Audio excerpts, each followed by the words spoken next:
Cá estamos então de regresso neste Igreja na Atualidade e agora vamos passar já assim, de repente, num instantinho, para a França, porque quando a pessoa certa entra no nosso caminho, Padre, quando o Padre certo entra no nosso caminho, pode acontecer algo tão belo como a conversão, não é? É, pelo menos o voltar a casa. É impressionante como um padre, depois de ser assassinado, faz tanto bem. Eu, se calhar, só vou fazer mais bem depois de ser assassinado, vamos cá ver. O padre Amel, toda a gente ouviu falar dele, foi um padre que foi assassinado, degolado, quando celebrava a missa em França, o ano passado, 2016, em julho de 2016, quando uma célula terrorista, dois rapazes, também eles adolescentes, enfim, final da adolescência, entram pela igreja adentro e vão matar algumas pessoas, entre os quais o padre Amel. Este homem, aliás, o seu processo de beatificação, Jacques Amel, está a correr. O Papa Francisco, porque é um lado que ele sublinha muito para o caminho da santidade. São os que dão a vida por Cristo. E ele não foi nada, aliás, os relatos dizem-nos, há livros publicados, eu já li, que mostram que aquele homem teve plena noção de que ia ser executado, que aquele jovem o ia matar, mas isso fez com que ele o vivesse na fé. Ele tem uma atitude de confiança e de amor a Cristo e àquele jovem que o vai degolar até ao fim. Bom, dito isto, este homem, eu só tenho aqui a fotografia dele, para quem ainda não tem, portanto, o padre Amel, era um homem já de 80 e picos anos, um sacerdote, que estava, só por acaso, tinha sido substituir um jovem, um padre jovem, que foi de férias, e ele lá foi com a sua... Veja só a coincidência que tudo isto tinha. Não fosse... Estava ainda o padre Amel vivo e o jovem tinha ido. E ele próprio tinha dito, que andou na guerra, e pertenceu a uma... há coisas muito simbólicas. Pertenceu a um pelotão, uma equipa de soldados, que foram todos mortos, exceto ele. E ele nunca se perguntou porque é que ele ficou... porque é que ele sobreviveu, não é? Que é um assunto que ele também vai depois meditar e vai marcá-lo muito na sua vida sacerdotal. Ora, só para lembrar que é o padre Amel, vamos agora falar de um outro homem, francês também, que se chama... Opa, isto vai ter atenção que eu estou aqui a fazer um exercício, que é para ver se esta coisa faz o que eu mando. Não fez ainda, vai fazer. Um homem que é um empresário francês, que por causa do testemunho do padre Jacques Amel, vai voltar, vamos dizer assim, agora sim, tenho cá já a fotografia do senhor, peço que ponham, portanto, é este senhor, chama-se Patrick Canac, que voltou à fé graças ao padre Amel. Ou seja, este testemunho, a força e o que se falou dele, o que se conheceu dele, fez com que ele como batizado, como cristão, que andava afastado da igreja, se perguntasse a si próprio que força é esta, que verdade é esta, que valor é este. Foi então que ele voltou à igreja e doou uma grande quantidade do seu dinheiro para a construção de um novo seminário no seu país, ligado ao Redemptoras Mater, é um seminário ligado aos neocatecumenais, mas o que significa que, veja-se como o sangue de um padre, já em final de vida, está agora a gerar padres novos. Bem, pode dizer, cada um daqueles seminaristas que vai ser formado no novo seminário, pode dizer, deve boa parte da qualidade das suas condições de estudo, de desenvolvimento espiritual e comunitário, deve-o também ao ISIS, imagina. Ao ISIS. O ISIS é o Estado Islâmico. É o Estado Islâmico. Que foi. Qual o motivo de voltar à fé? O testemunho do padre Jacques Amel, sacerdote assassinado em agosto de 2016 por 2 jihadistas enquanto celebrava a missa, era uma pequena cidade francesa. Eu fui educado na fé, dizia este Canac, recebi o batismo e todos os sacramentos da iniciação cristã. Como tanta gente, como tantos milhares de pessoas que nos estão a ver neste momento.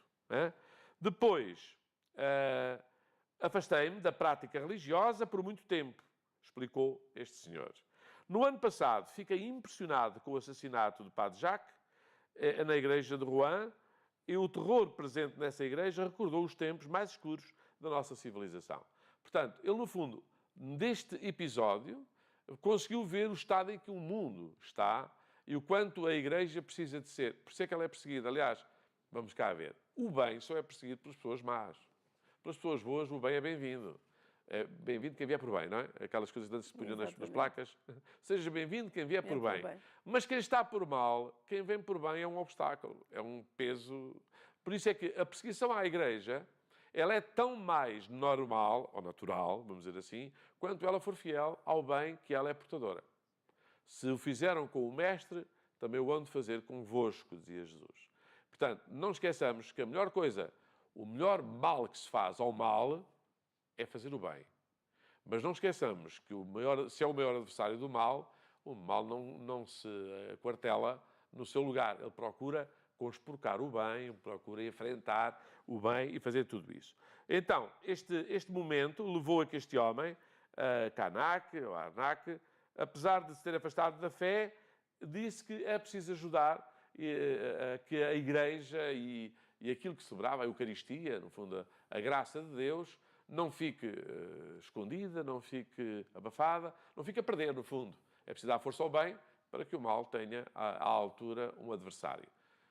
É só para dar este exemplo, como é que um testemunho de um homem, mesmo já depois, portanto, ele nunca conheceu pessoalmente o padre Jacques Ramel, não é? Conheceu a sua história e o facto de ter morrido da forma mais, diria, das trevas, mais errada, mais inadmissível, fez com que este homem também se encontrasse com as suas raízes da fé. Portanto, há males que vêm por bem. E às vezes Deus, por isso é que Deus escreve direito sempre, mesmo em linhas muito tortas. Portanto, aqui um grande bem-ajam ao Easy pelo que fez, e devo dizer que se não fosse assim, não havia um homem a patrocinar um seminário onde são formados dezenas de padres, e espero que também deles o Easy também se encarregue de pelo menos se opor. Porque quem é portador, eu digo isto com toda eu acho que é a alegria que temos de dizer assim, quando nós servimos a luz da fé e a verdade do Evangelho, não podemos estranhar que o chifrudo, o demónio, se organize para nos perturbar um bocadinho a vida. Por isso é que é sempre... também fizeram aos profetas sempre assim, nunca trataram bem os profetas, e se ao próprio Filho de Deus fizeram o que fizeram, agora nós sabemos que mesmo com essa oposição, só dá força àquilo que nós acreditamos. Portanto, em vez de lamentarmos quem nos oferece resistência, por isso é que arrasamos para os nossos inimigos. Não é para continuar inimigos, é para que eles percebam que não levam a melhor, embora se organizem muito para que isso aconteça. Portanto, um bem-aja ao Padre Amel, onde quer que esteja, e já começou a fazer milagres, sabemos de outros, aliás, por isso é que está o processo de beatificação a andar, e provavelmente chegará aos altares. Repito, não só porque, atenção, este homem, portanto, não é só porque morreu assassinado, como é claro, porque morreu como viveu. Morreu como viveu, amando a Eucaristia, anunciando o bem e lutando contra o mal. Isso é limpinho, é clean, é limpinho e é uma boa forma da gente contemplar o que se vai passando no mundo. É verdade que o mundo continua com muitas trevas, mas a luz vence as trevas. É possível. Muito bem. Sem dúvida uma história fantástica. Depois avançamos na nossa conversa e vamos parar aonde? Que eu já me esqueci. Vamos parar aonde? Em São Francisco de Assis. Então vamos lá. E os seus seguidores. Se o padre Amel já está a ter outros padres na Igreja Redentoris Mater, olha, nem por acaso, porque também era numa igreja de Nossa Senhora em que ele foi assassinado, vou agora aqui lembrar, quem já foi à Terra Santa, ou à custódia da Terra Santa, saberá certamente que os nossos irmãos franciscanos estão responsabilizados pela custódia da Semana Santa, da Terra Santa, perdão. E então, há aqui uma forma muito interessante, como franciscanos, lemos estes 8 séculos, estão a celebrar os 800 anos, como manifestação da providência, da fidelidade e da bondade de Deus para connosco. Porquê é que foram para lá os franciscanos?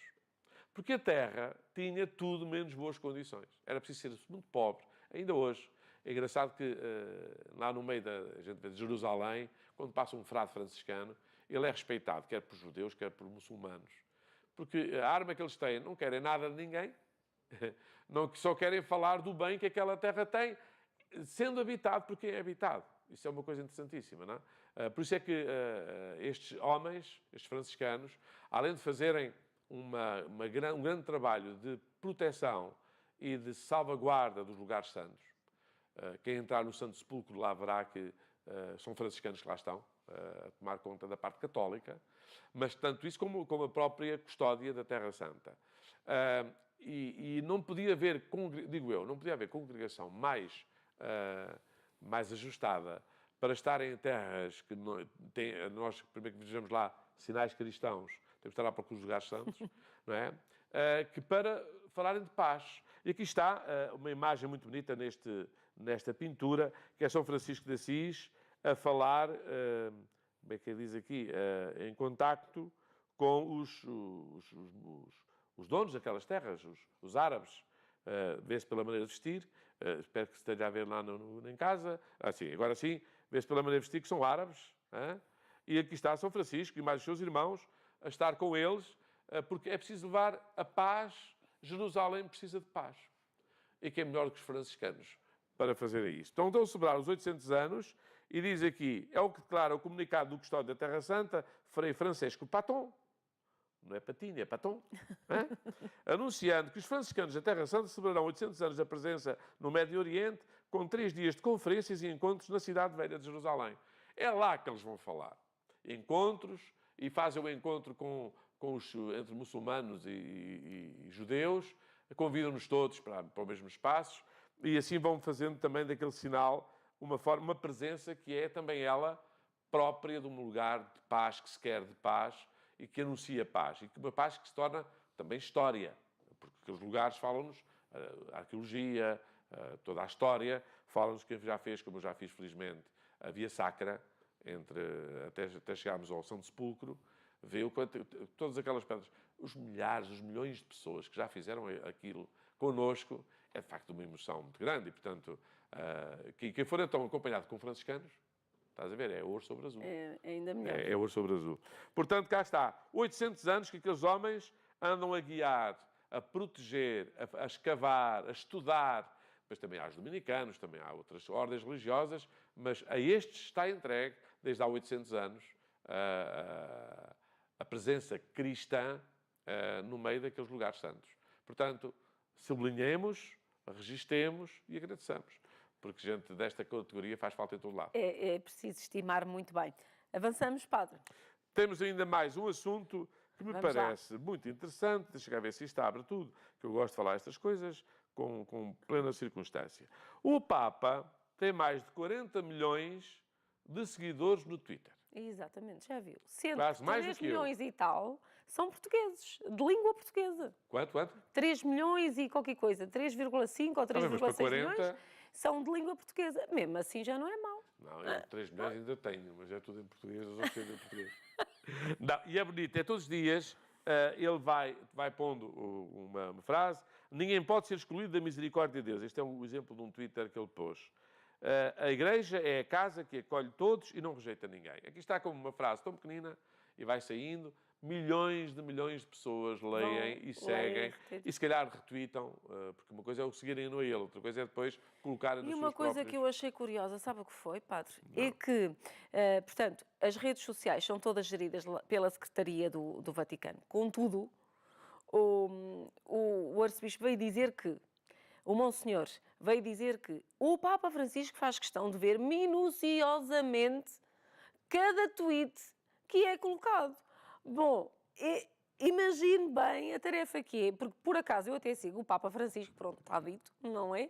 E ele faz muitos tweets por dia e eu não os consigo ver todos. E ele tem esta capacidade ainda de ter a certeza que a mensagem que quer passar é aquela que vai ser retweetada.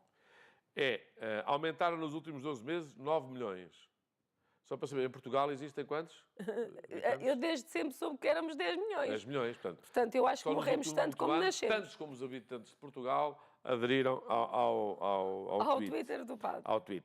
E quem diz esta arma, ou seja, nós hoje temos uma familiaridade, uma presença, uma ligação que, deste ponto é higiênico, também é uma frase muito simples, que nos vai também consolidando na nossa identidade, na nossa pertença, não é? O que é que ele disse hoje? Porquê é que ele disse isto? Está a falar de quê?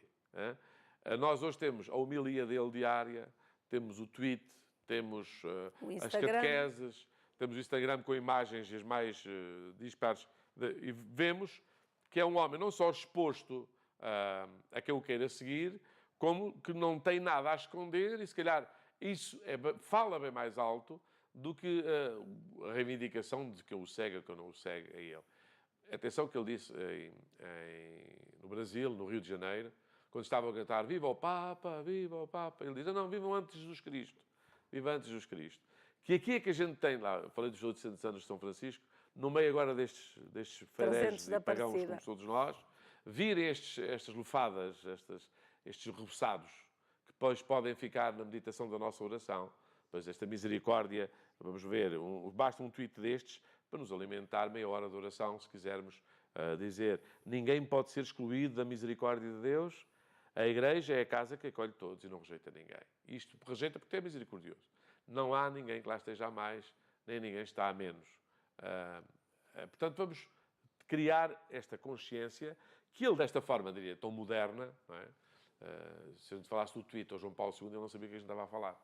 E estamos a falar de uma coisa muito pequenina. O primeiro a pôr um tweet foi o Bento XVI. Exatamente. Mas aí muito a medo, foi assim uma coisinha, lá lhe prepararam e lá saiu um de quando em vez. Este quase que respira a fazer concorrência ao Donald Trump. Já agora podem comparar uma coisa com a outra e as motivações e a profundidade.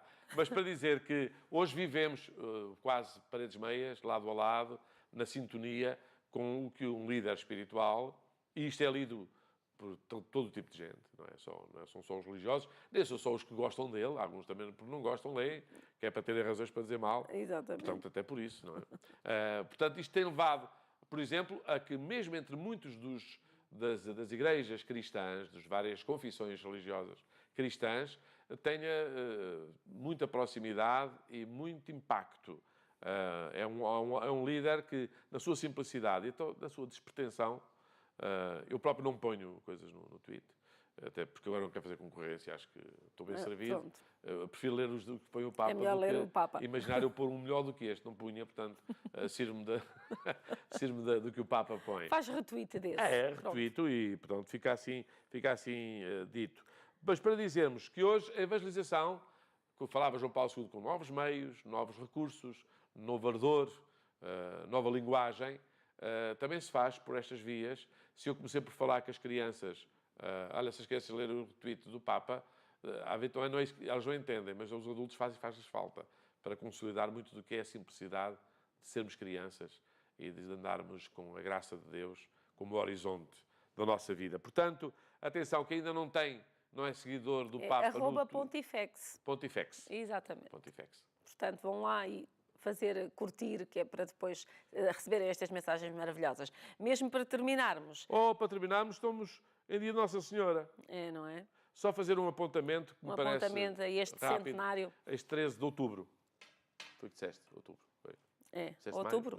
Ok, 13 de outubro. Na visão, nos relatos da irmã Lúcia, eu fiquei muito atento, fui lê-los para saber o que é que esta última aparição tem, e fiquei muito sensível a três coisas. É uma coisa que é muito simples, não é? A Senhora do Rosário, quando se estava a afastar, manifestou-se como a Senhora das Dores e a Senhora do Carmo. É interessante como na cabeça das crianças estas denominações, Dores, Carmo, Rosário, mesmo a Senhora do Rosário é uma denominação que não foi inventada. Vamos ver que a Senhora do Rosário foi no dia 7 deste mês, portanto, há poucos dias, do dia 13. Quer dizer que na forma como nós falamos da Mãe do Céu, de Nossa Senhora, estas referências, quer ao Carmo, quer às Dores, Senhora das Dores, têm então a ver com, digo eu, o Rosário que nos põe diante da Senhora que sofre connosco e por causa de nós, e também nos protege, porque a Senhora do Carmo tem a ver com o pequeno pálio que é usado para proteger, não é? E eu acho isto muito, muito interessante para uma criança. E isto dos três pastorinhos era muito claro. Eles rezavam o rosário, falavam dos pecadores e do pecado e da ofensa a Deus, as dores de Maria, mas também do tal Carmo, da tal proteção. Ela veio para nos proteger. O meu coração triunfará. Ora, seja, estas três dimensões na despedida... também apareceu São José. E o menino Jesus a abençoar.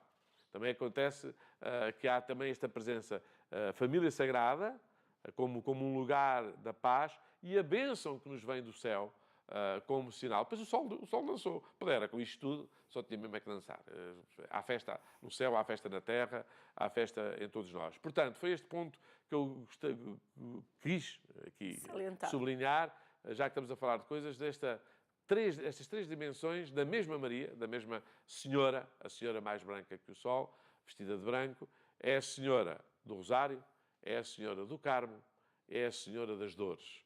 E em cada uma destas denominações nós temos muito a crescer como experiência. Acaba de nos ensinar a rezar, que nos ensina a curar as feridas e a ir em encontro das dores que há no mundo, mas também este escapulário, faltava uma palavra, já fui buscá-la, o escapulário da Senhora do Carmo, que nos protege contra as insídias do mal.